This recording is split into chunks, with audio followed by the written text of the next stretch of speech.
October 1st, 0710. Finally got the intel I needed. It's taken time, a lot of time.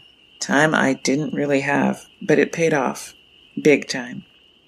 No free rides. You gotta earn it. I went AWOL at 0422.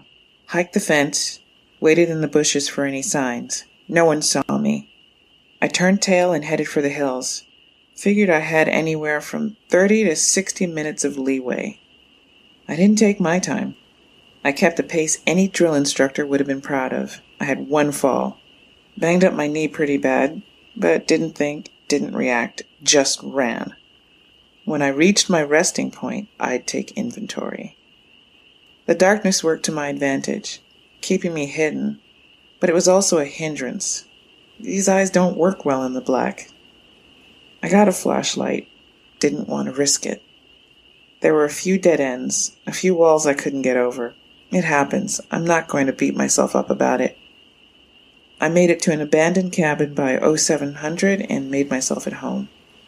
Plan to make the next audio report in vicinity of the target. October 1st, 1835. I'm here. Weren't no easy ride. A lot of grinding and beating the dirt. Plenty of sweat shed. Probably lost a few. Will be great for my figure, even though I'm 100% pure muscle and look fucking awesome. I got to the bivouac point at 1700 and reconnoitered. Okay, I've had it with the jargon. Nobody cares. I certainly fucking don't. So I'm gonna can it. Although a foobar or two may show up, so don't be surprised. I approached the town from the northwest.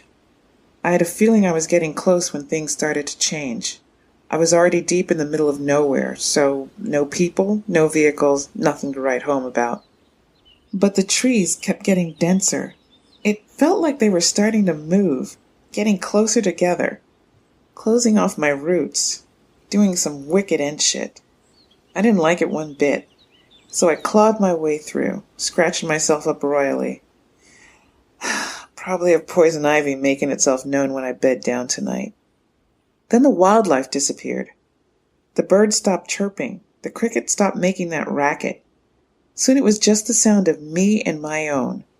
My breathing, my movements, the sandpapery sounds of my clothes brushing the foliage. It was eerie. Fuck it, it was downright scary. Then I broke through. I was relieved. But seeing that stone wall, I got scared in a whole new way. It was domineering, it was solid, it was impending, it was real. Ostium.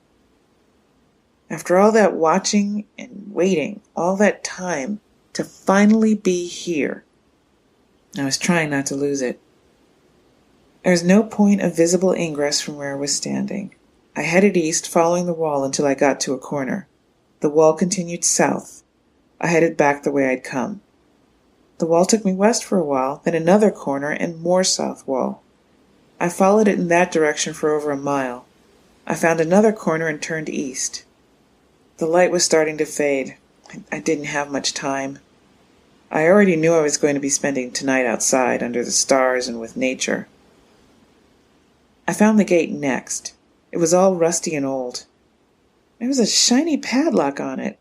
That didn't make sense. It also looked weird. Hexagonal. I'd never seen anything like it. Getting in was tomorrow's problem. I made myself scarce in the foliage. Found a good spot to bed down. Grabbed some grub. More delicious and nutritious MREs. Time for some shut-eye. October 2nd, 11:21. My goal with these recordings was to keep as much of me out of them as possible and just record the events. I knew when I made that promise it wouldn't be long before I broke it. This is me, breaking it. I'm somebody who needs to be in control. Always. It's who I am. It's my makeup and my DNA. So when I got up at 0600 this morning and approached the gate, seeing that padlock gone was kind of destroying. More so than the lack of the sounds of fauna or anything else that's happened to me so far. It was just so fucking wrong. Someone or something higher up had played a hand, was in control, and at the moment there was nothing I could do about it. I would go inside Ostium and, perhaps, play into that very hand. So that's what I did, opening the rusty gates and entering the place that, more than a year ago, I thought was something reserved for stories about Atlantis and Avalon. You may have noticed I'm a little more loquacious in this particular report. Well, let me say that breaking that first promise was a significant break in the dam of my stringent and restrictive training. I want these reports to be useful and informative, not just terse step-by-step operations that are dry and lifeless. Whether it's me listening to them or someone else, I'm going to make them something of substance. The satellite imagery was correct. If there's one thing you can't fault for being wrong, it's those eyes in the sky. Those little blinking lights traveling overhead at night, watching you 24/7. A gridwork of simple streets with individual one-story buildings streaming along like the epitome of suburbia, everything looking just like the other. On each door was a number. There was no apparent sequence or connection between the buildings and the numbers. Using some basic logic, I seek out the building that's not like the others, with a nice broken clock at its apex. I check my watch to be sure. I opened the door with full confidence and found a cozy pad inside. The kitchen was stocked with canned goods, the bathroom had toilet paper, Charmin Soft. There was even a goddamn bottle of Head & Shoulders in the shower stall, for smooth and silky hair. Steve got it all organized the way he wanted. The first thing I'd been told by the covert cell of the secret group of the clandestine wing of the United States government about Ostium was that nothing was known about it. It was a complete mystery. There were two pervading theories. Either it was from a parallel world, or it was something created by aliens. October 2nd, 1943. I've just gotten back from conducting a thorough search of the limits of Ostium. There are doors everywhere, and in every sense of that word. I mean every sense. Doors on buildings, doors in underground passageways, doors literally just flat on the ground, multiple doors in the walls bordering the town, doors hovering off the ground, doors lying horizontally in the air 4 feet off the ground, doors just standing there like silent sentinels.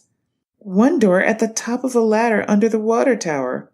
There are doors fucking everywhere here. Behind a few of them, there were moans. I shit you not. Fucking creepy, man. Fortunately, while every door had a number on it, I didn't need to record them all and where they were in relation to each other. Whoever or whatever created this place left a handy-dandy wooden table with a handy-dandy map carved into it. With this sucker, I can't get lost. At least not physically. Mentally, that's a whole different can of fish to fry. Okay, I may be having a little too much fun with this, but what the hell? There appears to be absolutely not one fucking iota of logic with numbering of the doors. So tomorrow at the crack of dawn, I'm going to pay door number 2 a visit and see if it grants me access.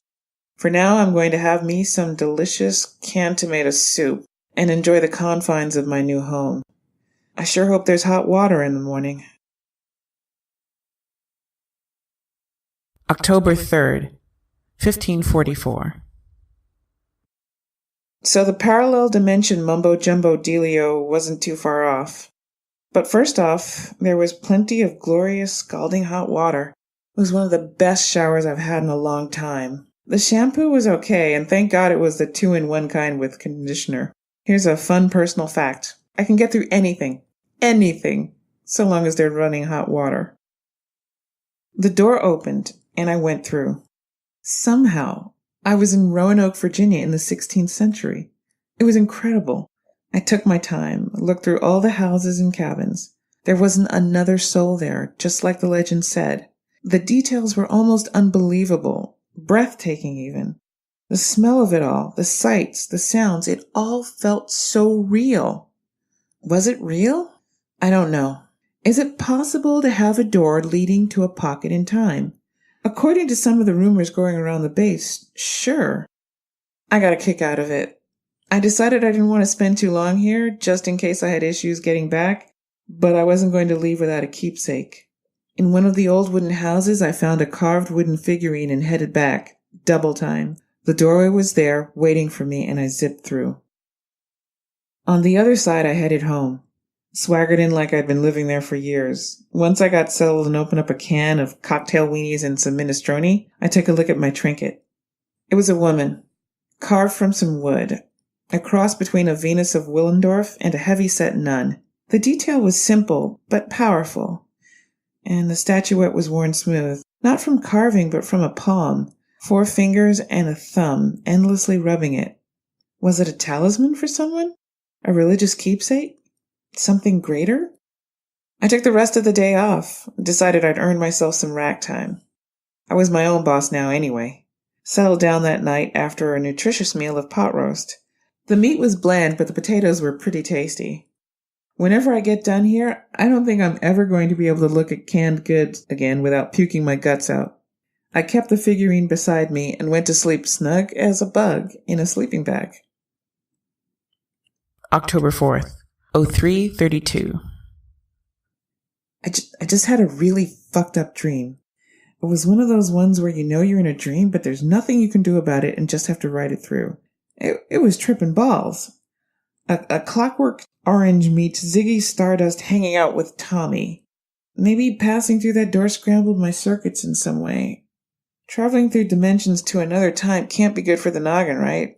I was all floaty, flying around like I didn't have a leg to stand on. I don't think I ever touched the ground. I kept switching back between Ostium and Roanoke. Dream versions, that is. Everything was a little tweaked and blurry. It all looked off. Different. Like it does in dreams, but you know where it is even so. I think I only flew through the door to Roanoke once, and then I was just flipping back and forth. There were doors flying around me, turning and revolving like a Pink Floyd music video, but they never touched me. They were all crazy colors, bright pinks and yellows and oranges and blues, and there was all these numbers spinning in between them really fast, but I could tell what numbers they were. Single digits, double digits, even a few triple digits. My stomach was churning and I was hoping I'd be waking up soon before I puked. Is a puke dream like a wet dream? What happens on the inside happens on the outside too? I didn't want to find out. And then this giant wooden Venus of Willendorf appeared, frowning, looking down at me, real pissed for some reason, like all this was my fault. And then she had the map table in her hands. I didn't even blink. It was just there, all giant-like. She started shaking it and moaning at me.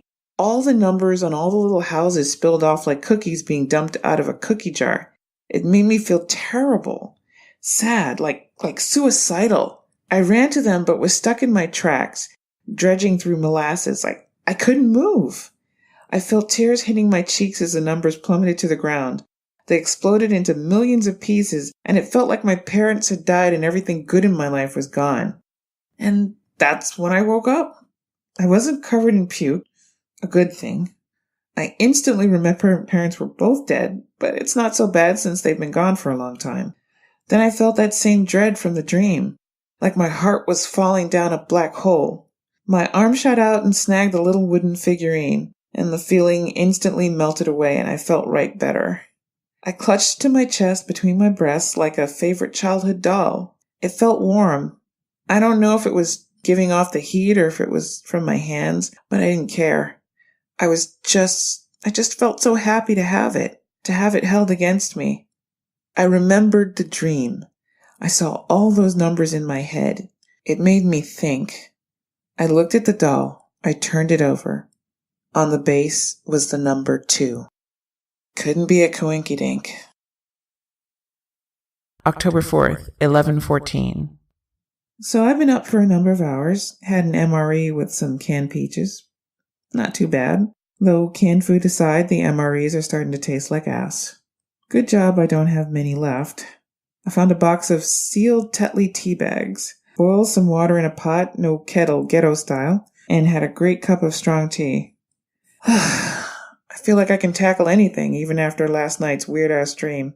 I kept my little carved effigy thingy with me the whole time.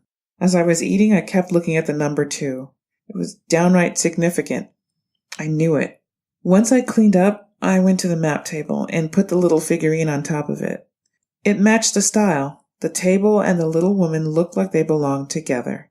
Then the damn thing started to glow white. Holy shit. I wondered what the hell this could mean. 2. That was it. I grabbed it and I put it on top of the number 2 on the map. It got brighter. I could feel the heat coming off it now. The glow expanded until it was all white. I shielded my eyes, and then it all disappeared. The figurine was gone. The number had turned from black to gold. I touched it. It was warm. I spent the last couple hours going over this place in detail, made a complete mental inventory, so I know what I'm working with here. It turns out if you look hard enough, life gets better. It's not just canned goods, but found some pasta and rice, even some animal crackers. Pretty good supply, in fact. So things are certainly looking up. Thanks, Steve. And I think I've made the call. This morning was my last MRE. Hopefully ever. Barring a starving emergency situation or someone making off with all the cans. Yeah, like I'd ever let that happen. No one's touching my canned peaches. What the hell is that? Is someone coming? Shit. He's coming this way. I gotta get out of this room.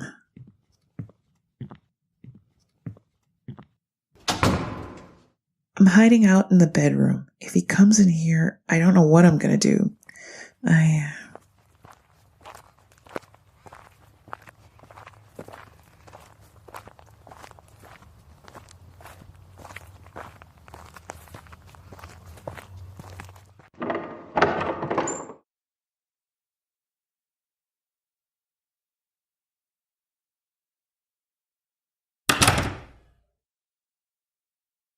Okay, sounds like he's gone. Who is he? Why is he here? How the hell did he find Ostium? I gotta find him. I gotta follow him. October 4th, 1722. I followed him like a motherfucker. I was trained for this. And with all the buildings and streets, it was like walking through the easy level training grounds. I may have deliberately made some noise, a few times, to freak the guy out a little. He kept looking back and I was gone around a corner or behind a wall. It was damn fun. Who was this guy coming into my house, checking out my stuff? What was he here for anyway? The guy knew where he was going. He was locked in and determined. I started to wonder what was up and then got it once I recognized myself. I was peeking around a corner when he stopped in front of door number 2. It shouldn't have taken me that long, but this place is one big maze. Pretty spacey. That made me think of my dream, which I had wanted to keep out of my head for the time being. Then he knocked. He goddamn knocked on the fucking door. I gagged myself, stopping a laugh. The guy had a sense of humor. Or maybe when he didn't get an answer, he was just going to walk away. It gave me a chance to look at the guy. Look at his features. He was around 6 feet. Broad shoulders, short black hair, kind of messy. Large dark eyes, full lips. His skin tone wasn't pasty white, but no tan or golden either. Sort of in between. The guy did go out and get some sun. Sometimes. His build was toned, but not overly. He probably hit the gym a couple of times a week, but wasn't ripped.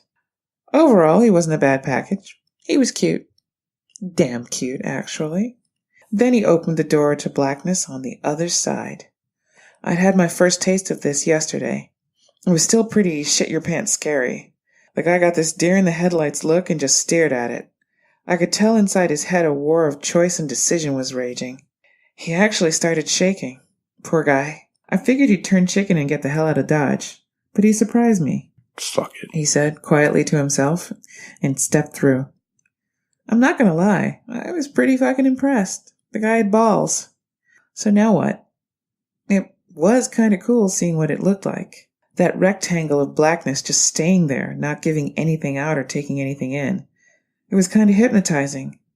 I had to stop myself from walking to it. That's crazy. I made the call. I was going to wait it out. It was just shy of half-hour later when the guy blasted through the doorway, slamming the door behind him. He was on his knees, laughing hysterically, like a guy losing his mind, or someone who's just experienced the biggest fright of his life. I know how he felt. But his laughing echoes were fucking creepy. Once he got his shit together again, he headed back to where I was calling home these days. I followed and waited outside. He hesitated at the door, like he wasn't sure it was going to open for him, and he went in. I was still able to see him through the doorway. He stared at the map table for a few minutes, then came to a decision. I ducked back as he shot out, shutting the door behind him. I kept up and watched him close the gate and get in his old German junker. He drove away. I closed the gate and relaxed, but I knew he'd be back. You can't stay away from Ostium. The town won't let you. October 5th, 1203. Shit got real today. For breakfast, I had me a can of pork and beans. That's right. I'm an adult. I can have what the fuck I want for breakfast. Using the propane, I heated it up in a pot and it tasted goddamn delicious. I washed everything up and even found a towel to dry things up all nice like. I checked the map, then legged it to the mystery door number 3. Let's see what this fucked up place has in store for me today. I pushed the door open, whispered, "Hello, darkness, my old friend," and stepped through. On the other side, I was surrounded by wood and creaking. Plus, I was seesawing side to side. I'm on a fucking boat. The song plays in my head and I start singing along. With the movement of the boat, the door behind me slams shut. I yell a whole dumpster load of cussing at the closed door. This is it. I'm fucking stuck on a boat in who knows what year of our Lord. I slowly wrap my fingers around the handle, lift my eyes to the ceiling, and utter my first prayer since I was a kid and really wanted that Janet Jackson CD for my birthday. I never got the CD, which is why I gave up on the whole praying for shit deal. The handle turns and pull. The door opens and I see Ostium on the other side. The tears hit my cheeks in seconds and I let out my breath. God damn, I am relieved. I wipe my face, close the door and open. Still there. I do it a few more times. Ostium greets me each time. I let the door close. I'm gonna leave it like that. My stomach is still a little squirmy, so I check one last time. Yep, still there. I see above the door is a wooden sign saying Ostium. Pretty cool. Now I won't get lost. I go from room to room, angling myself with the way the boat's moving. Some of it's fancy and all done up nice. Some looks old and disused. The room with the dining table is real nice. Everything laid out just so, ready for a fancy-ass meal. Except there's no one here to enjoy it. Just like on Roanoke. I'm all alone on a boat, probably in the middle of nowhere, and I'm kinda not surprised. I find the stairs leading up, so up on deck I go. As I get both feet on the stairs, I hear a low moan from somewhere. It scares the shit out of me. I get up on deck and look around me. It's gorgeous. I hear another moan. I shiver. Then I hear someone walking on the fucking stairs I was just on. I dart over and behind the mast, watching and waiting. The cute guy pops up on deck. What the fuck is he doing here? I knew he'd be back, just not that quick. And now he's on the same damn boat as me. He starts walking around. I keep watching, moving around to keep hidden. He's acting like he's all alone, so I don't worry too much. He starts staring out to sea, like he's seen something. I follow his gaze and don't see anything. He keeps staring, so I do the same thing. Then I see a blackness. My eyes follow it around the horizon. It's all around us. And there's a weird crackling, like seed husks being crushed. It's getting louder. I watch the guy go back downstairs looking pretty freaked. I wait a bit, then go to the edge and peek down. He's nowhere in sight. I step down each step silently, using my training. I can see into the next room with the dining table. He's in there looking around, like he's searching for something. What? The moaning's back. It sounds like it's getting louder. And the crunchiness, it's getting really crazy in here. I want to get moving, but not to be seen. I get down to the bottom of the stairs and watch as he takes something out of one of the glasses. Then I think he sort of sees me, but he doesn't turn to me. He starts running away. With the moans and crazy sounds, I don't blame him. I'd be right behind him if I didn't mind him finding out about me. But I do follow him. He's got his full freak on, so I kick it up a notch, not worrying that he's going to see me. He's acting like he's got a Balrog chasing his ass. He gets to the door, which I can see is tied open, and dives through. He grabs the door on his way, ripping the string and slamming it behind him. Great. Let's hope that didn't break the interdimensional connection or unbalance the ethereal or disrupt the space-time continuum. I make it to the door and grab the handle, but don't turn it. He's probably flat on his face in ostium on the other side, catching his breath. I have to wait. But the moaning and crackling makes me want to get the fuck out of here. I look around and see something whitish, a sort of glowing, floaty thing a few yards away from me. It looks like something materializing. It lets out a moan, and then I can see a sort of face. It's a skull. Fuck it. I whip open the door and fall through, slamming it behind me. On the other side, I'm lying on the ground. I wait. If he's nearby, he's seen me. He's gonna say something. But there's just silence. He's already gone. I double back to the main building, but hide nearby, waiting for him. It doesn't take long. He's bolting through the door, a backpack slung over one shoulder. He's got a nasty cut on his forehead, his face still a little bloody. Poor guy. He's headed back to the gate and his car. I head inside and crash in my rack. I'm wiped. October 6th, 1314. I went through the fourth door, prepared for that guy to show up again. He must know there was someone else in Ostium. I could tell a few things were slightly off. He checked out the place. He knew he wasn't alone. I decided when I woke up that this was the day we were going to meet. On my terms. I was taken from Ostium to another planet. It was all red and shit, so Mars, I was thinking. I took my time looking around at stuff. There were rockets and launch pads outside. Lots of futuristic-looking stuff inside. I focused on taking in the details while inside my mind was going batshit crazy. I was on another fucking planet, for crying out loud. Ostium could take you anywhere. It was kinda awesome. I was mainly waiting for the guy to show up, as I knew he would. So it gave me a chance to just hang in station, checking out the Martian scenery. Wondering what happened to everyone. Wondering what the point of all this was. Wondering if that black band was going to show up again. I hadn't seen anything like it on Roanoke. I was pretty far from the door, but situated so I could see it clearly. I was looking at the window when the guy showed up. I knew he'd arrived because that spooky blackness on the horizon just appeared. So whatever it was tied to that guy somehow. Okay. I kept hidden and secretly followed him as he checked out the place. He geeked out more than I did. I'd kept my shit together. He didn't. Typical fucking guy. He kept touching and grabbing stuff. He didn't know what it was. Didn't he know it could maybe hurt him? The guy wasn't cautious at all. I sure hoped he didn't find the goddamn armory, if this place had one.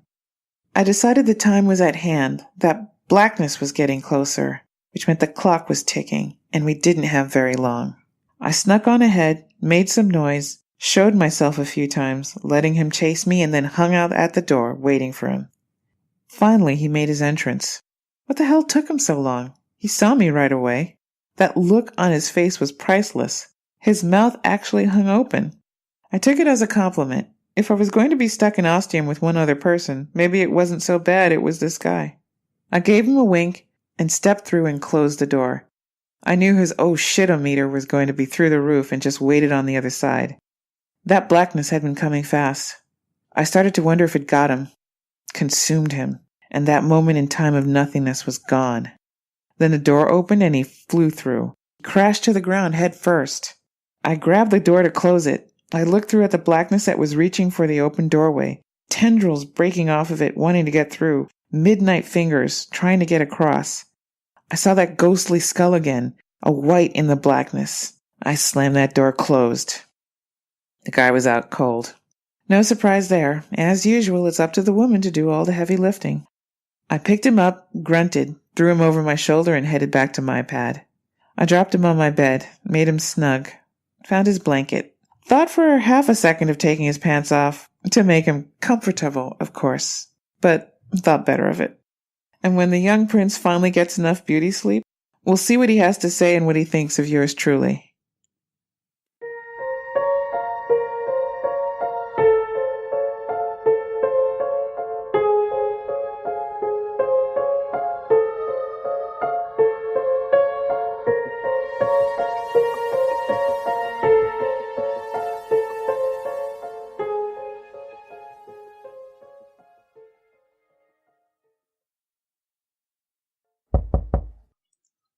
Come in.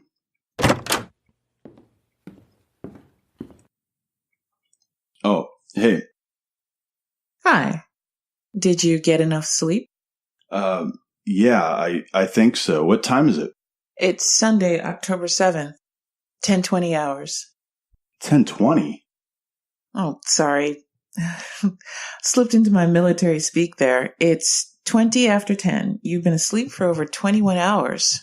Holy shit. Really? Yep. Guess you needed some shut-eye. Yeah, it's been a tough couple days. I'm Monica. Good to meet you. I'm Jake. Hey, how do you know about this place? About Ostium? Look, Jake, here's what I think we should do. Why don't you take some time to get fully awake? I've made voice recording entries for the last 6 days on everything that's happened to me, from where I was before to here, Ostium. You give that a listen, and I'll round up some grub and strong hot tea. How would that treat you? Yeah, that sounds amazing. I also keep a voice recording thingy. I use my phone. Actually, in the interest of full disclosure, I'm recording our conversation right now with said phone. But it might be easier just to get it from my iPad. I've uploaded everything online. We get Wi-Fi here, you know. Yeah, I noticed. The good old Ostium network, always dependable. Better than Comcast. Yeah. Plus, you'll help my hit count. What? It was a joke. I meant the number of people listening to my voice posts. It's called a hit count. Here's my iPad. Okay. You start listening. I'll work on our sustenance and give your side a listen. Deal.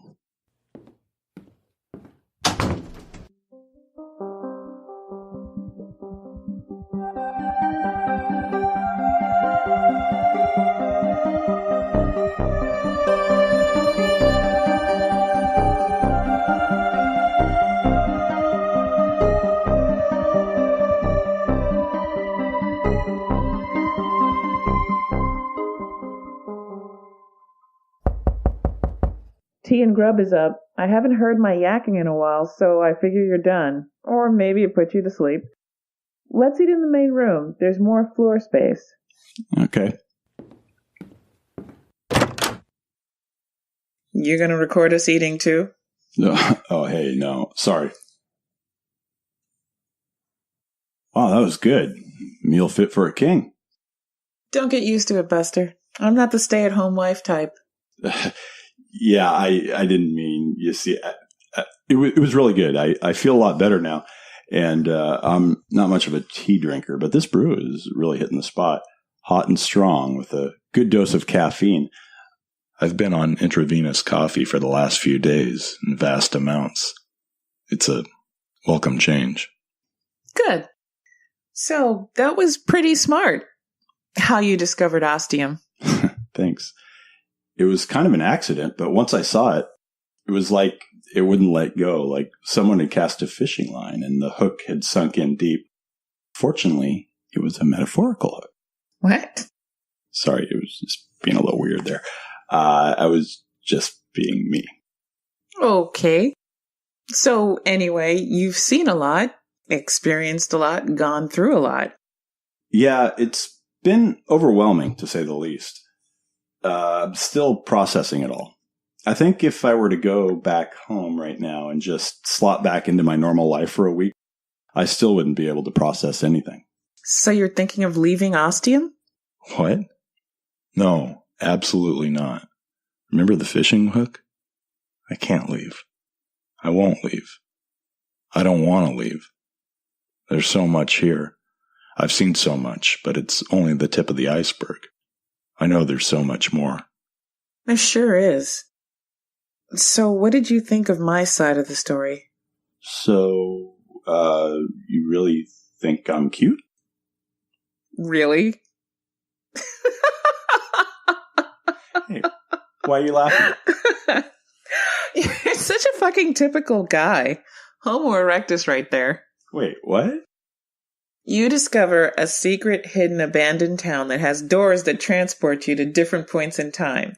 Then you find another person who knows about the town and has been going through the same thing, And you hear my story, and the point you fixate on is the one time I mentioned you're cute?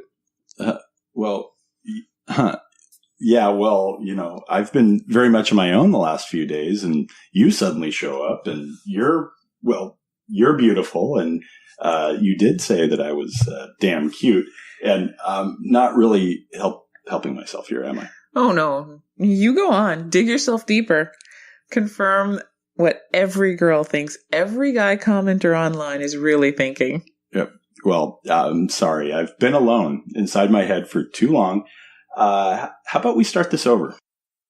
Sounds good. What did you think of my story? Oh, it was fascinating.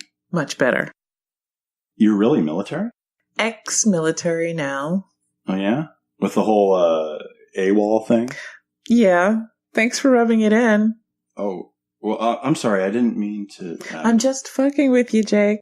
I've done with that place. Moving on to bigger and better things, right? Ostium? Uh-huh. I feel like I only got part of your story with the voice recordings. You covered the last few days, but you only really hinted at how you found out about Ostium. What led you here? How did you discover Ostium? Very astute, Jake. I'm impressed. My estimation of your intelligence is going up. Well, thank you. I try. How are you for tea? This is going to be a longish story. You want some more? I'm okay for now. How about you get started and then we'll take a break if we need one? Sounds like a plan. Look at that. We're already working together so well. I think this could be the beginning of a beautiful friendship. What? Oh, it's a quote. I got it, Jake. I'm just fucking with you again. You're going to have to keep an eye out for it. It's kind of my shtick. People have hated me for it. Okay. I'll be on my guard. Now you're getting it. So, I guess I'll start at the beginning. The beginning for Ostium. My beginning you'll have to hear about another day. And I'll want to hear about your turbulent history then, too. Yeah, we'll do that. I'll talk all about the skeletons in my closet. Ooh, intriguing. So, Ostium began for me about 6 months ago.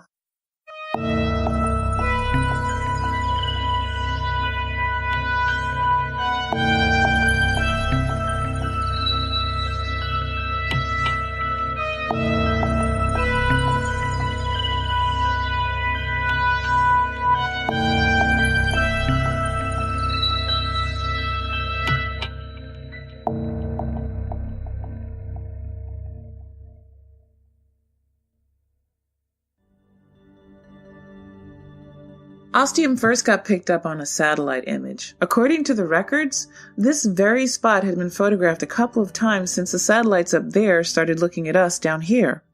It was just some random imaging, nothing specifically being searched for. I was just scanning through them. It was sort of part of my assignment, sort of me just messing around. Eating up work time until it was the next guy's turn.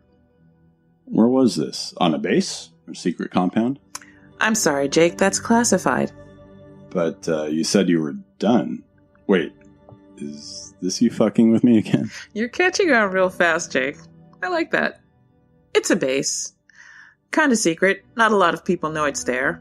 I could give you the coordinates, but I don't think that would do much for you. No, not really.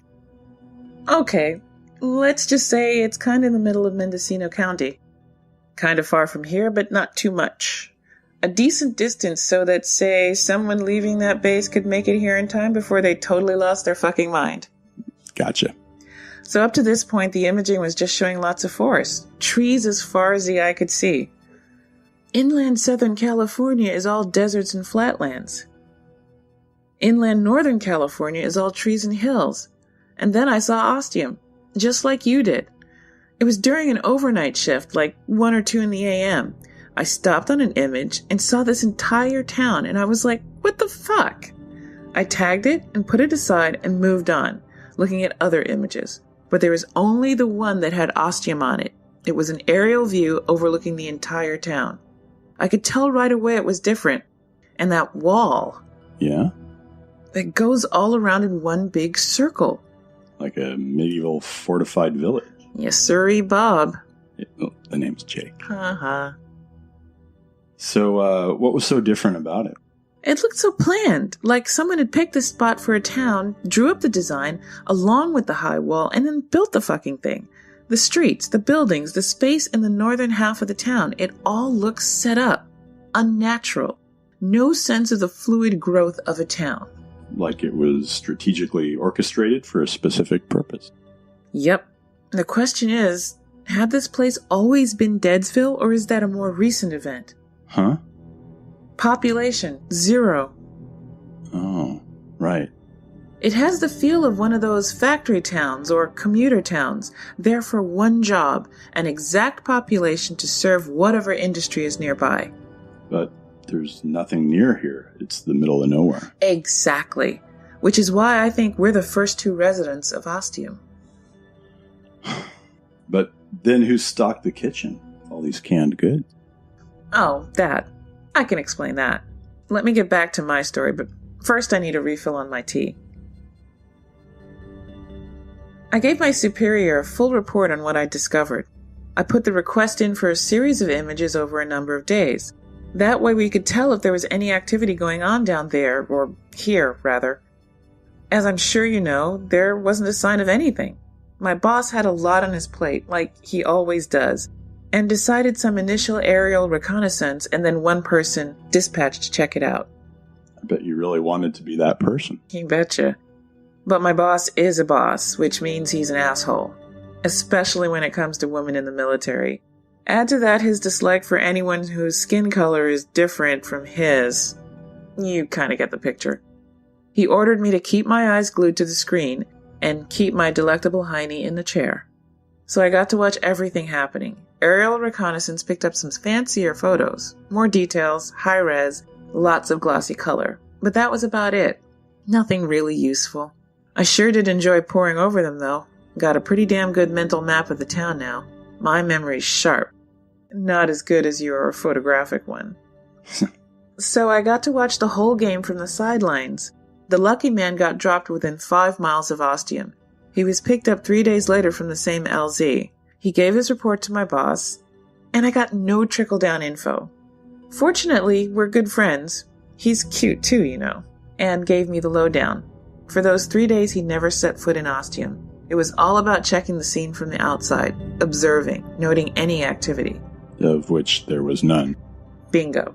He said he was pretty fucking bored, especially since the gate was unlocked and just waiting for someone to come in. He made it clear that as Dullsville as the place seemed, he needed to go into Ostium just to be sure. He planned to go for another 3 days and then get back in contact after that and assess. When I said goodbye to him before he left, it was the last time I ever saw him. What was his name? Steve. We all started getting real busy with other projects, but since nothing had happened in Ostium yet, and Steve hadn't seen a thing to be concerned about, everything just went along normally. I got moved on to other things and had to get my info third and fourth hand. He'd gotten in touch after 3 days and said he found something. Wasn't sure what, but needed more time. He also put in an order for a specific list of supplies. Whoever was overseeing Steve's project gave the okay without a second thought. His mind must have been on other projects. And because Steve hadn't said anything was going south, no one batted an eye. I didn't find this out until after the fact, but he got his supplies in a few days. Canned goods? All the stuff in the kitchen? You have to thank Steve for that. And I bet his hair was smooth and silky.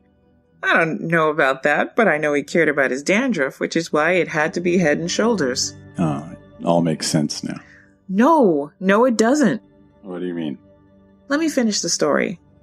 After getting the supplies, he was due to check in a week later. The supplies were obviously for much longer, but it was expected after that week, unless he found out something worth investigating, he'd be brought back and that'd be the end of it. Well, that day came and went. There was no further communication with Steve. Days passed and still nothing. My boss heard about it all and finally decided to pay attention. He sent a team of 5 out there to investigate. The rumors were that he'd gone AWOL. I really wanted to be part of that team, but once again my boss wanted to keep my boots at the base and nowhere near Ostium. I did get put in charge of helping facilitate the planned rescue mission and handled all the communications. Like Steve, the team was dropped a few miles from Ostium, early in the AM. They spent the day first doing reconnaissance and then the rest of the day inside the town. They didn't find a single sign of Steve or sign of anything going on in Ostium. That night, the team was pulled out and brought back. In the debriefing, when each member was asked what they thought had happened to Steve, they all said he went AWOL, but I didn't believe it for a second. He wasn't the running away type? He went inside Ostium, and then he ran away? How much sense do you think that makes? None. He obviously found this place and stocked everything. He had the map table to work with. But we each made one of those numbers turn gold by bringing back something from those times. But he didn't. Still, he was a smart guy. He must have worked it out. Maybe something happened when he went through that door to Roanoke? Maybe. Maybe that blackness came and he didn't make it back in time. It got him. Well, I'm not going to sleep well tonight. Thanks for that. I need more tea.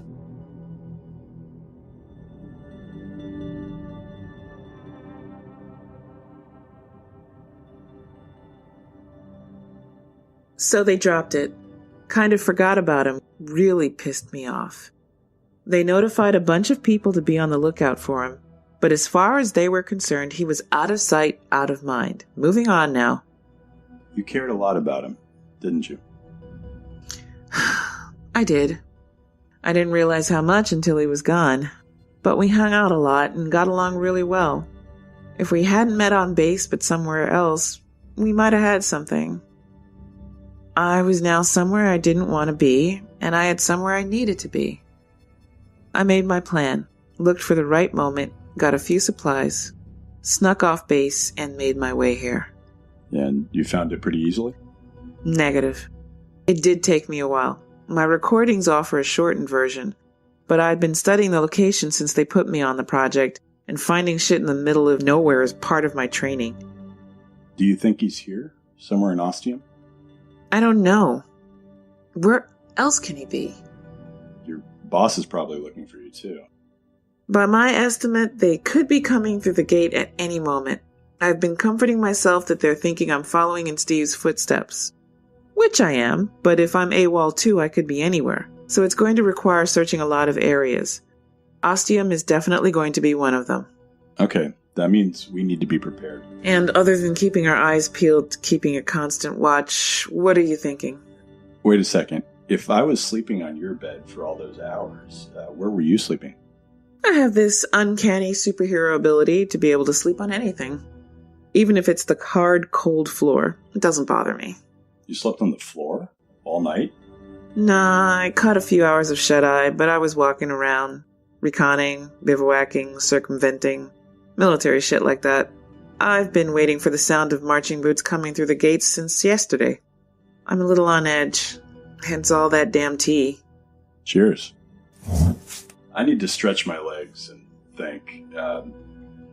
Did it freak you out when you put the figurine on the map table? Kinda. It also felt right, and that was immediately comforting, so I wasn't that affected by it. Like things were lining up like they're supposed to. I felt that way since I set foot in this place, like it's a place I was always destined to reach. And now I'm here and it all feels right. Ooh, mystical. Fuck you. Hey, no, I'm sorry. I know exactly what you mean. It's felt the same for me, too. It's why I keep coming back. It's got this magnetic pull. Because we're supposed to be. Now who's being mystical?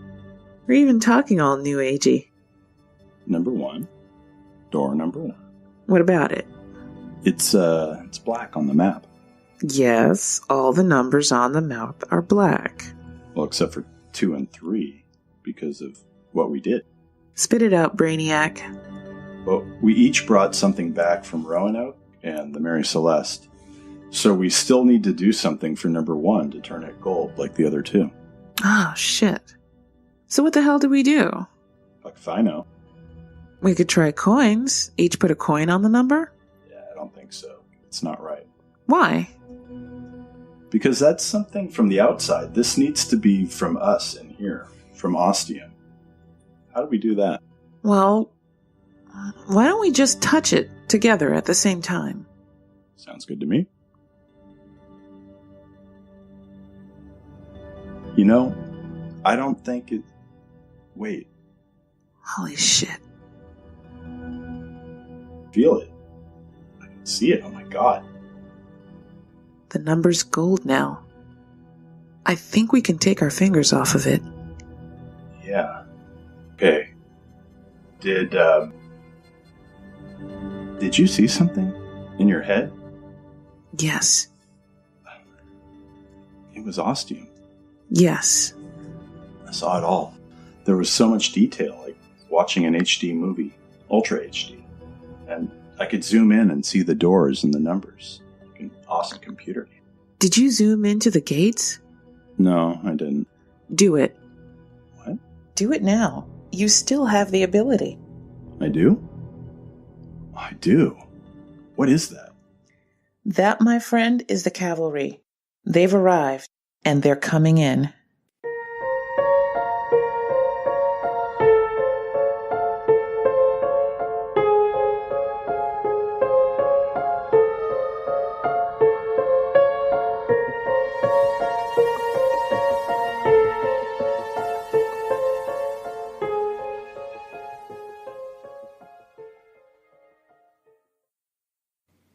That shaky, terrified feeling was back in the pit of my stomach.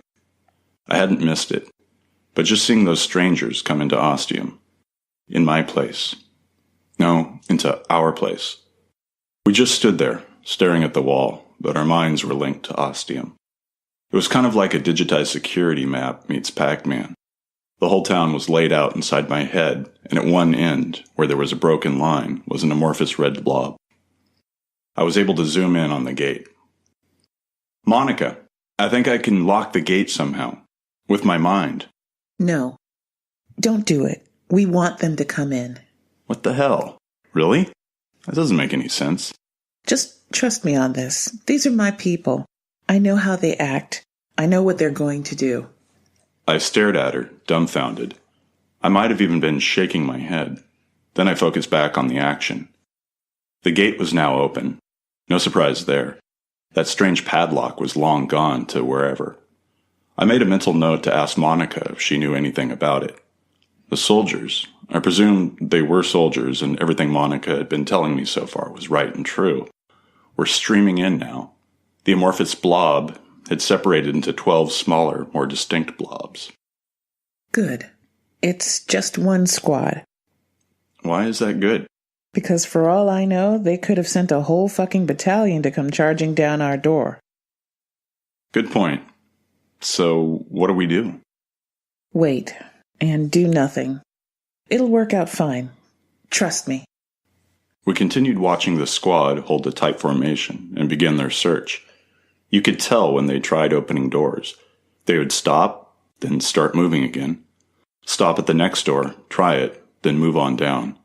It got pretty repetitive, and if it had been anyone other than the armed military bearing down on us, I probably would have been pretty bored. As it was, we just stood there, stock still, focused.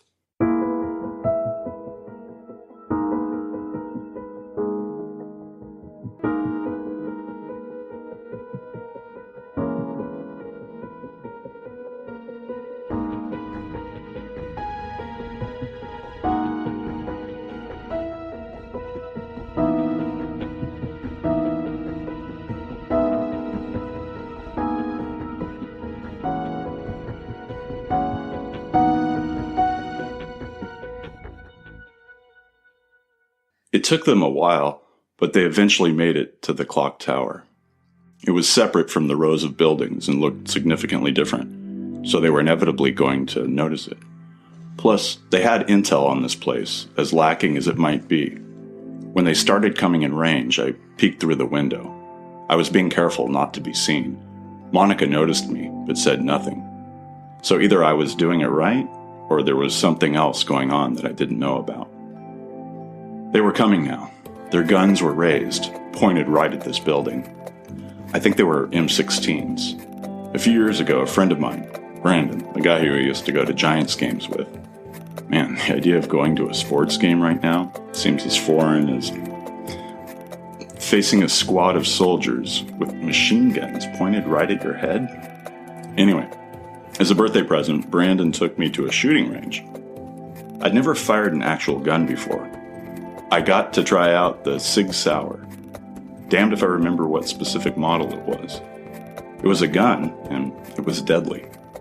They showed us how to load it, to keep the barrel pointed down at all times until you're about to fire at the target. Now, I'd seen cops and mobsters load clips into their handguns hundreds of times on TV and in the movies, popping in the bullets like they were magnetic, slamming the clip home for dramatic effect. And of course, loading that first round with sinister intention. Doing it for real is pretty damn hard. The gun is heavy, noticeably metallic. The first time I tried to force a bullet into the clip, it slipped, and I got a nice gash on my index finger while the shell tinkled to the floor. I had to have Brandon load it for me. When I fired the gun, it was pretty devastating. So powerfully lethal, it made me quiver. It put it all in perspective. That someone, or a number of someones, had invented this weapon whose sole purpose was to kill, and kill it could. Easily. I couldn't make it through the whole clip. On the 8th shot, I had to put it down. I was done, and I hadn't come close to hitting the target. Whoa, sorry about that. Didn't mean to wax poetic on gun control, or lack thereof, for so long. Watching these soldiers approaching us with those machine guns, this was the memory that came back to me so suddenly, real strong. It's okay. I looked at her, confused. You can look through the window. You don't have to hide. I raised my eyebrows, really confused and surprised. Just trust me. I could see all 12 of them now, clearly. In their camo uniforms and all that gear weighing them down. They looked ready for anything. I knew they could never be ready for Ostium. They can't hear us either. I kept watching them come closer, the fear in me wanting to break free. I was barely holding it together. That little guy, hanging a little behind everyone, is Sergeant Harris. I don't recognize anyone else in the squad. That's intentional. In case they find me. I'd be court-martialed, and they don't want anyone who knows me getting cold feet for what needs to be done. Now, watch this. One of the men in front had broken away and approached the door. He turned the handle. It was both surreal and petrifying to watch the handle on the inside turn also. I held a breath and what I thought might be the start of a scream. Then he pushed. The door didn't move. At all. He pushed with his whole body, then threw his shoulder into it. He stepped back and started kicking. Another man joined him and they charged the door. It still didn't move. The sergeant walked up to one of the windows, the one I was looking out of. I watched him come up close. Then, just as I had done days ago, upon first entering Ostium, he put his hands up to cup his eyes and then leaned against the glass, looking in. He was looking right at me, and I was looking right back at him. It was beyond surreal. I could see right into him. His eyes were green. "Can't see a fucking thing," came a gravelly drawl, muffled by the glass. I gasped. The sergeant turned to the men at the door. "Put a few rounds in it." The soldier who tried the door first received the honor. He pulled something on his M16, took aim at the door handle, and opened fire. This time I jumped back, falling over, my hands over my ears. It was loud. I expected there to be smoke and splinters and the door to come swinging open. I slowly opened my eyes. Monica was still standing there. She hadn't moved. The door, meanwhile, was perfectly fine. Not a scratch on it from the inside, and judging by the reaction, unblemished on the outside, too. There was a lot of yelling and cursing.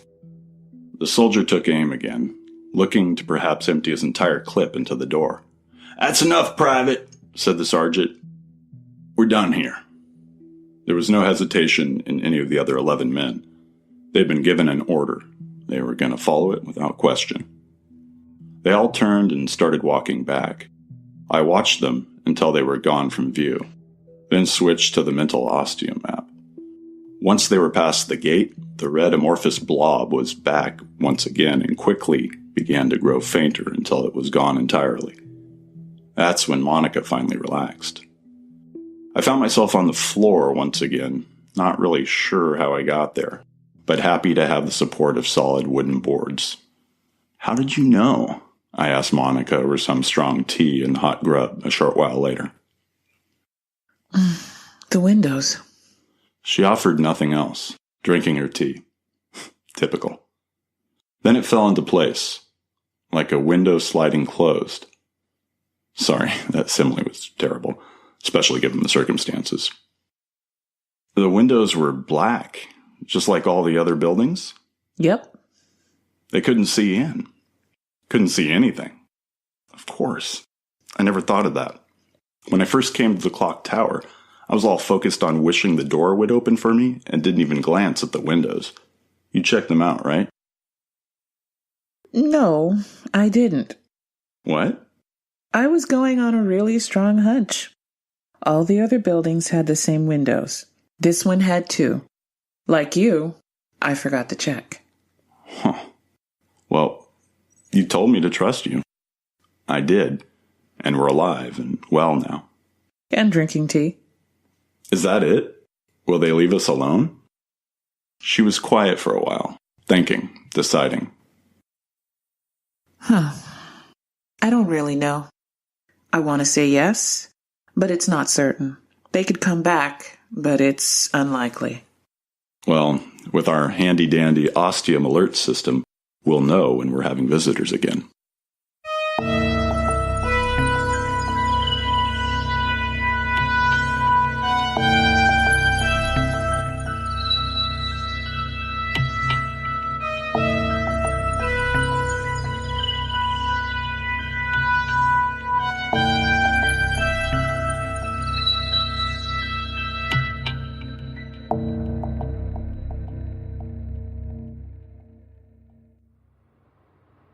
I'm driving home now.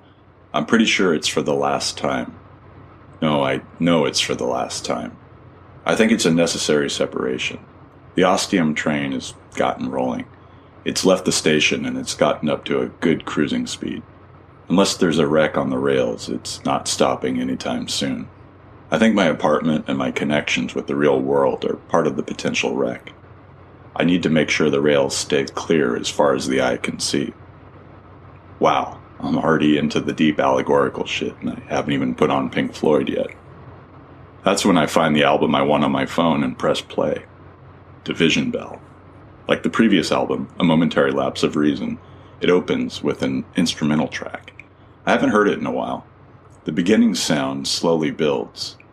It's a crunching, crackling, wrenching sort of sound.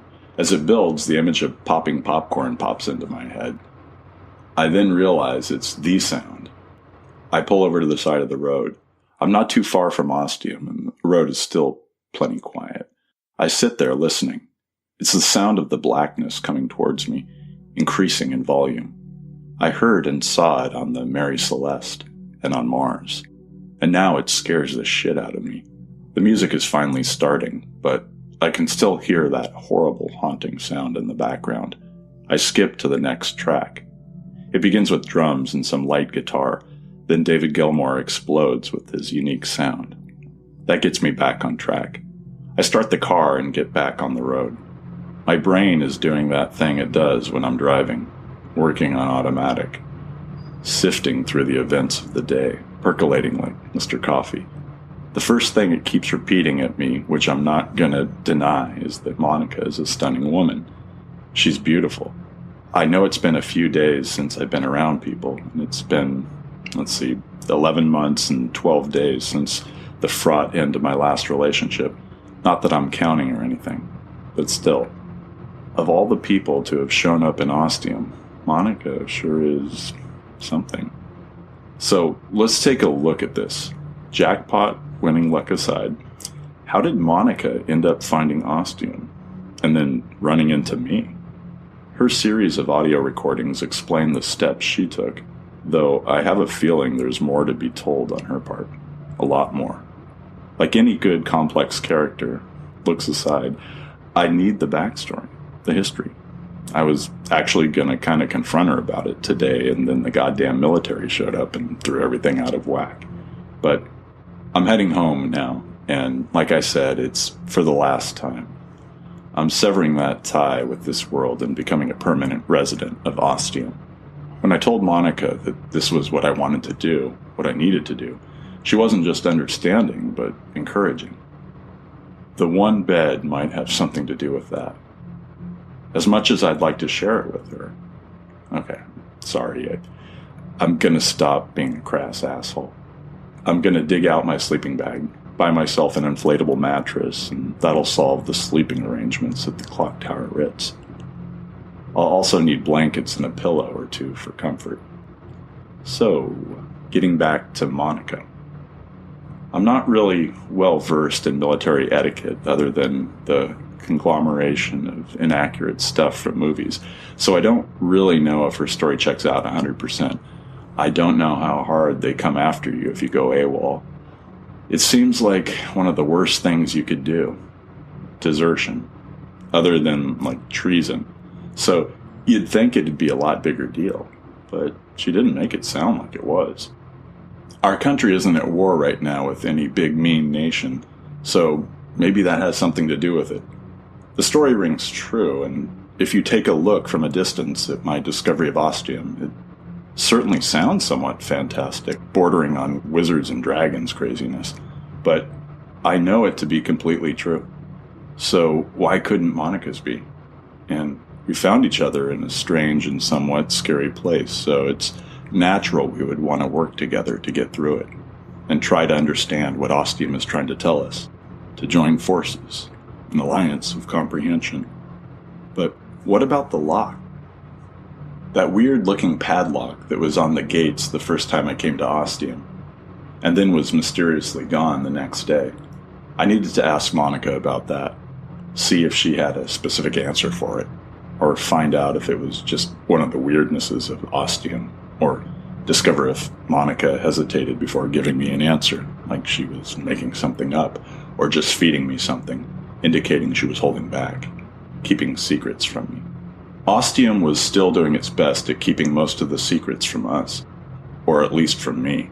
The last thing I needed was my one and only ally keeping her own secrets. No.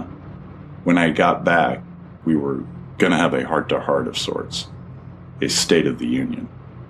With me moving in full time, we needed to be on the same page about everything, discuss and link up our hopes and goals. My favorite song, the last track on the album, was starting, so that's when I told my brain to shut up, cranked up the volume, and enjoyed the music. About halfway home, the pervasive invisible fog that was that weird mental map of Ostium cleared. Was that the extent of its reach?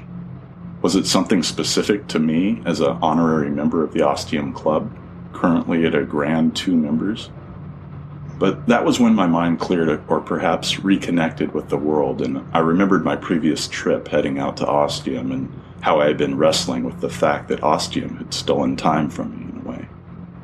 I sucked in a breath and turned on the screen on my phone. I actually gasped when I saw that it was a little while after 2 p.m. on Sunday. Not the Sunday I thought it was at the start of the day when I'd gotten that email from Robert. Was it really the same day? Apparently not. No, not by a long shot. It was the following Sunday, as in a week later, as in 7 whole days. So basically what had been less than the passage of 2 days to me was an entire week. Holy shit. They say time flies, but this is ridiculous. But I need to focus on getting home right now. Don't want to run myself off the road here with outright panic. But holy shit.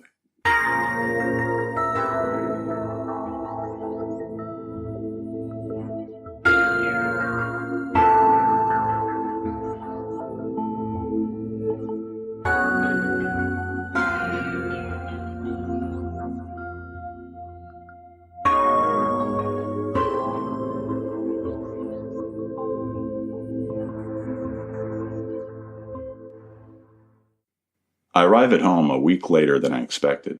I'm not happy about this, but there's nothing I can really do about it now. I select my key from the small selection hanging from my keychain. It looks foreign to me, strange, like it doesn't belong, as if it's somebody else's. I turn the lock and step inside. I know I've got doors on the brain, and that's to be expected when traveling around in Ostium, but stepping through that door honestly feels like stepping into another world. On an esoteric level, it is. It's something else now, not really belonging to me. Legally, that's just not true, but I have no real physical or emotional connection to it, even though I've lived here for over 3 years. Hell, I've had sex here, even if it was way too goddamn long ago. Thanks, brain, for reminding me about that. I close the door behind me. It has a dull, unnatural sound. Not like a door should sound. Not like a door in Ostium. My apartment smells stale, old, disused, even though it's only been a day or two. Oh, wait. No, it hasn't. It's been a whole fucking week. I really don't like this time dilation thing. I always thought being involved or able to participate in any particular way with time travel would be the most awesomest thing I could ever experience. I was wrong. It fucking sucks. But I need to move on. I start thinking about what I'm going to take. What's going to stay, if I should call anyone, let anyone know what's going on, or just disappear off the face of the earth. It's not like anyone has really missed me since I've been gone. I guess Robert at work noticed, and my boss once I didn't show up enough for him to decide to fire me. But otherwise, a few emails and posts on Facebook, but nothing really says, where the hell have you been? Is everything okay? And that's when there's a loud booming on my door. It's not just knocking, and it's a long step beyond hammering. Whoever's on the other side has made a fist and is slamming it against the door as hard as he or she can. Though by this point, I'm pretty sure it's a definitive he. I'm just a few feet from the door, and it scares the crap out of me. I actually jump in the air, and I feel the wave of shock and fear wash over me like someone just upended a bucket of icy water. This is an ice bucket challenge I didn't want to participate in. But I guess at the end of the day, or is that the end of the week, someone does apparently care. Brandon is on the other side, my baseball buddy. The one guy who I've regularly hung out with over the last few years. The one guy out of everyone who should at least give a damn about me. He does. That's why he's here, obviously. He strides in, pushes me back, slams the door behind him. I wince at the sound, reflexively blinking. You, he says, pointing his finger right at me. Where the fuck have you been? He sounds really angry. I just stare at him, the proverbial deer in the headlights. I can feel the blood draining from my head. I can feel my face turning white, a numbness setting in, as well as a growing lightheadedness. Sit down. He goes into my kitchen and grabs 2 clinking bottles from the fridge. He comes back with 2 Wider's pear ciders. If I haven't mentioned it, I'm a cider guy, not a beer guy. Wider's is my favorite, especially the pear. Brandon isn't really a cider guy. He's most definitely a beer guy. But he'll drink a cider occasionally, especially if it's all a friend's fridge has. That's what friends do. Now I have a heavy feeling in my stomach. It's guilt with a healthy dose of shame. He comes back and hands me a bottle and sits down opposite me on the long couch, where we've watched a number of movies together. Tough guy action flicks, and had a great time. Now I'm really starting to feel bad. Okay, man. Tell me what's going on. I'm just staring at him, trying to think of words. Any words. I drank some cider. It's delicious, as always. You've been gone for a long time. I Facebook messaged you. I texted. I called a bunch of times. I even fucking tweeted your ass. I called your work. Found out you'd not been there for over a week. And got fired. Did you know that? Yes. Even though I've been imbibing a liquid, my voice is dry and croaky. I was getting really worried. I am really worried. I've been coming to your house for the last 3 days. Then I just camped out yesterday and waited and waited and waited. And then today I see you pull in, go up the stairs, unlock your door, and go inside like no biggie, like everything's okay. He takes a breath. I keep staring, speechless. Well, it's not okay. I just want to know what's going on, and if you need any help. It's that last part that hits home, that cuts deep. This guy really does care. And now I have a raw, weeping wound in my emotional nerve. I'm gonna have to say something. I don't know what. So I just open my mouth and start talking. I found something. Well, more of a somewhere. It's a place not on any map. It's a secret. A hidden town. Brandon stares at me, a frown forming a grooved V in his forehead. And? It's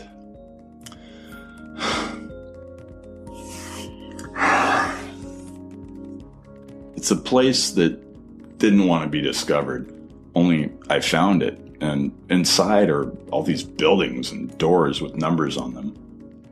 Okay, I get it. You found a cool old ruin of a town, like those ghost towns they have all over California from the Old West. Sort of, but not really. Then explain it to me. Put it in plain fucking English, please. Well, the doors are numbered. It's part of a code. You have to open each door in order, and these doors, I unavoidably pause again. It's getting hard to spit out the words to make my vocal cords comply. Is that me? Or is that the reaching, controlling fingers of ostium clasping around my throat? Doors, numbers, sure. Why does that mean you have to drop off the face of the earth for a week? Because the doors lead to other places in time, other dimensions, other worlds. The disbelief is as clear on his face as a black and white newspaper with a half-page sized headline. It's real. Bullshit. It's real. I don't fucking believe you, man. That just sounds fucking insane. Doors to other times? Like the past? The future? Seriously? Yes, both, actually. I know at this point I've lost him. I'm also pretty sure whatever friendship we had has been irrevocably severed. This made-up story is just too much, even for a friend. I would have done better saying I'd won the lottery or met someone on the other side of the country. I just keep going because at this point I can't stop. I may not be convincing Brandon, but I'm definitely helping to convince myself that this home, this friendship, this life, this world is over. Now there's only ostium. I've been to Roanoke in the 16th century and an old ship in the 19th century. I've also been to Mars, and it was incredible. Fuck you, man. Fuck you and fuck your stupid made-up town. Jeez, I thought there was more to you, but you're nothing but a sack of shit. It's fucking real, I yell right back at him. He gets up to leave, the half-drunk bottle of cider long ignored. There's also someone there in the town, working with me, a woman. This stops him. He sits back down. So all this is about a chick? No. And that's when I decide to just give in. The friendship is over, no matter what. Let's just try and send Brandon on his way without completely hating my guts. He's looking at me now with raised eyebrows. I choose the path less taken and begin my lie. Well, yes, I met her last Friday on the street on my way to work. We kind of ran into each other, but I picked up her things and I was real nice about it. I wanted to avoid being the asshole guy who just wants to connect with anyone of the opposite sex. She was reading the new Song of Ice and Fire book. The Game of Thrones books? Yeah, the new one just came out. I finished it the day I got it. So we started talking about it. She was almost done with it. And then that led to blowing off our respective employers and having coffee and really connecting. We went out that night. Damn, nice job, man. It's been a while since, Kristen, wasn't it? Yeah, we hung out all day Saturday, and that night we slept together, and it was amazing. I bet it was. Fucking kinky Game of Thrones sex, am I right? Yeah, and we just wanted to spend all of our time together. We got our stuff and went driving around Mendocino County for most of the week. Went all the way up to Eureka, hung out in Fort Bragg, and just enjoyed each other. Yeah, in every way possible, I bet. You randy motherfucker. So what was all that shit about doors and hidden towns and traveling through time? I was starting to remember pretty clearly now why I didn't hang out with Brandon all the time. It was a sort of LARP thing we were doing. Live action role-playing? We were acting out a fantasy together. Kinky motherfucker. So, anyways, I literally just got back, still got all my shit in the car. I just dropped Monica off at her place. Wow, that's awesome. Monica, huh? Sounds sexy. She white? No, she's black. Hot damn! Crossing over the... Please, anything you're about to say, just don't. I really don't want to hear it. He mimes, zipping his lips. And now I'm really fucking wiped, and I was just about to crash for like 20 hours. He knew his cue and stood up again. I joined him. I hear you, man. You must be fucking wiped. In every way possible. 6 fucking ways from Sunday, am I right? Am I right? Yeah. I practically moaned in abhorrence. Alright. I'll get out of your hair then. Thanks. I'd appreciate it. Oh, but what about the job? Oh, that. Well, I was pretty sick of it anyway. I've been looking around for something else, even sent out a couple of resumes a few weeks ago. The lies were just pouring out, but I knew the end was near. Oh, good on you. Well, when you're ready to rejoin the world, drop me a line. I'd like to meet this lovely Monica. Yeah, sounds good, man. See you around. He opens the door and walks himself out. I close it behind him and deadbolt it. I lean back against the door and let out a long, shaky breath.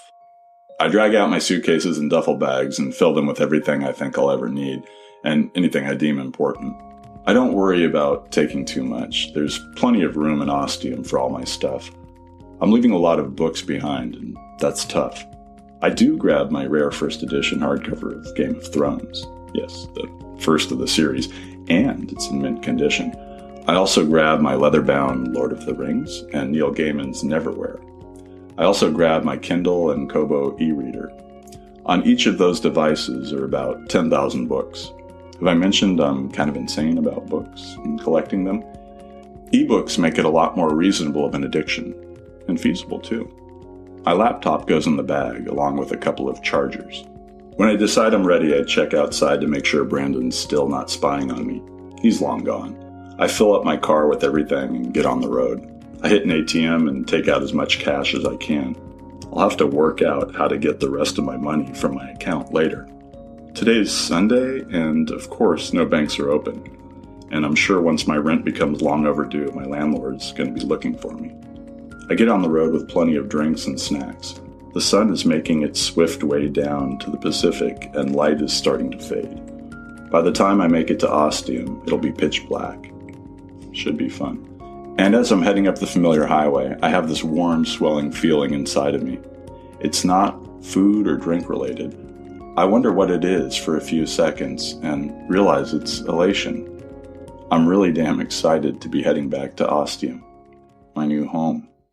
I'm also really looking forward to seeing Monica again and seeing what's in our future with regards to Ostium and its many mysterious doors.